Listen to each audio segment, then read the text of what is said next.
అందరికీ నమస్కారం, అందరికీ వందనాలు. ఇది ఎక్కడో తెలుసా? మన బ్రహ్మదేవి దగ్గరే ఇది ఒక కొత్తగా ఇచ్చిన కాలనీ. ఈ కాలనీ అయితే ఏంటబ్బా అని మీరు నన్ను అడగొచ్చు.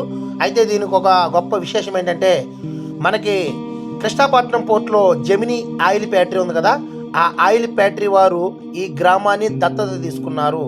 దత్తత అంటే ఏంటంటే అక్కడ రోడ్ల సౌకర్యం కానీ, అలాగే కొన్ని వాటర్ వచ్చేసి ఊర్లోకి వచ్చేస్తుందంట.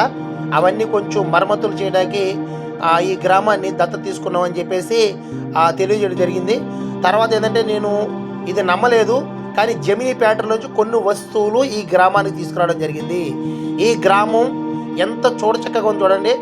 పేదవారు ఉన్న గ్రామం లాగా ఉందా, గొప్పవారు ఉండేలా గ్రామం లాగా ఉందనేది నేనైతే చెప్పట్లేదు, కానీ మీరు కామెంట్ రూపంలో ఒకవేళ మీరు చెప్పాలనుకుంటే చెప్పండి, అలా లేదు. కానీ అయితే గొప్ప విషయం ఏంటంటే, బ్రహ్మదేవికి ఆల్రెడీ కృష్ణాపట్నం పోర్ట్కి దాదాపు ఒక ఏరియా పామాలపేట కాడికి ఒక 10 కిలోమీటర్లు ఉంటుంది.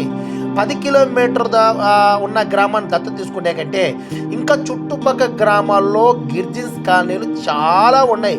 వారేంటంటే సరైన వసతులు లేక, తాగేదానికి నీరు లేక, తినేదానికి తిండి లేక, సరైన పని లేక కృష్ణాపట్నం పోర్టును ఆనుకుని వందలాది గ్రామాలు నివసిస్తున్నాయి. ఆ గ్రామాన్ని ప్రతి ఒక్కరు ఆదుకోవాలి. ఎందుకంటే ఇప్పుడు నాకు తెలిసిన మాట మీ దగ్గర నేను తెలియచేస్తున్నాను. ఆ ఒక్క పామాయిల్ ఫ్యాక్టరీయే ఈ గ్రామాన్ని దత్తత తీసుకుంటే ఇంకా అనేక ఫ్యాక్టరీ, దాదాపు 10-15 పామాయిల్ ఫ్యాక్టరీలు ఉన్నాయి, 5 పవర్ ప్లాంట్లు ఉన్నాయి. కృష్ణాపట్నం పోర్టులో అనేక ప్లాంట్లు ఉన్నాయి. ఎందుకంటే అది సిమెంట్ ఫ్యాక్టరీ కావచ్చు, చాలా ఒకటని కాదండి, కొన్ని 30-40 సంఖ్యలో పరిశ్రమలు ఉన్నాయి. ఈ పరిశ్రమలు ఒక్క పామాయిల్ ఫ్యాక్టరీయే ఈ గ్రామాన్ని దత్తత తీసుకుంటే ఖచ్చితంగా చెప్తున్నానండి, ఏ గ్రామంలో ఎవరు కూడా భేదవాడనేవాడు ఉండడు. అందుకే నేను చెప్తానంటే, మీకు నచ్చినట్టయితే ఈ వీడియో మీరు చూడండి, ఇంకో నలుగురికి షేర్ చేయండి. కానీ నిజం నిప్పు లాంటిది, అది దాచినా దాగదండి. ఎందుకు చెప్తున్నానంటే, మీ హక్కులకు పోరాటానికి ఎప్పటి నుంచో అనేక సమయం ఉంది. నేను చాలాసార్లు చెప్పాను. ఎందుకంటే మనకు ప్యాకేజీలు రావాలి, ఆ సముద్రంలోంచి పవర్ ప్లాంట్లో తీస్తున్న నీరుకి మనకు డబ్బులు వెలకట్టాలి. అలాగే మనకి దుమ్ము పడిపోతుంది కాబట్టి ప్రతి గ్రామంలో 6 నెలలకోసారి 3 నెలలకోసారి మెడికల్ క్యాంప్ పెట్టాలని చెప్పేసి నేను ఎన్నోసార్లు చెప్పినా నా మాట ఎవరు పట్టించుకోలేదు. ఇదిగో ఈ గ్రామం మీకు చూపిస్తున్నాను. ఈ గ్రామాన్ని దత్తత తీసుకున్నారు.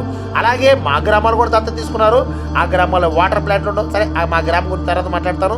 ఇదిగో ఇది చూస్తున్నారు కదా, బ్రహ్మదేవుల పిడతాపోలూరు వెళ్ళే ఆ రూట్లోనే దాని ఎదురుగా కాలేజ్ ఉంది. ఆ కాలేజ్ బోర్డు చూపిస్తున్నాను. ఇదిగో ఇది బ్రహ్మదేవి సెంటర్, ఇది పెట్రోల్ బంక్ ఉంది. ఇటు సైడ్ వెళ్తే ముత్తుకూరు కృష్ణాపట్నం పోర్టు ఈ రూట్లో చూడండి. మళ్ళీ తిప్పిస్తున్నాను.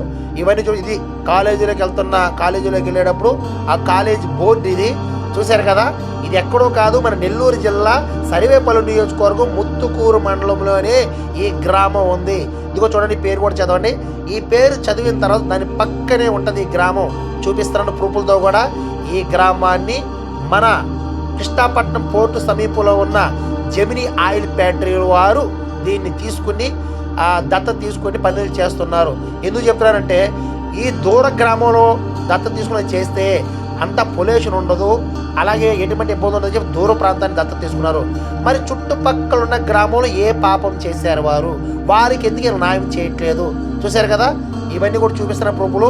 ఇదిగో అక్కడ పెట్రోల్ బంక్ ఉంది. ఈ పెట్రోల్ బంక్ ఆపోజిట్లోనే ఆ గ్రామం ఉంది. చాలామంది అధికారులు, ఎందుకంటే ప్రతి ఒక్కడు మోసగాడే, ప్రతి ఒక్కడు మోసం చేసేవాడే. ఏదో పేరుకి ఒక గ్రామం చూపించి ప్రపంచ దేశాలన్నింటికి చాటి చెప్తారు, ఇదిగో మేము పలానా గ్రామాన్ని మేము దత్తత తీసుకున్నామని. మోసగాళ్ళు ఉంటారు, జాగ్రత్త.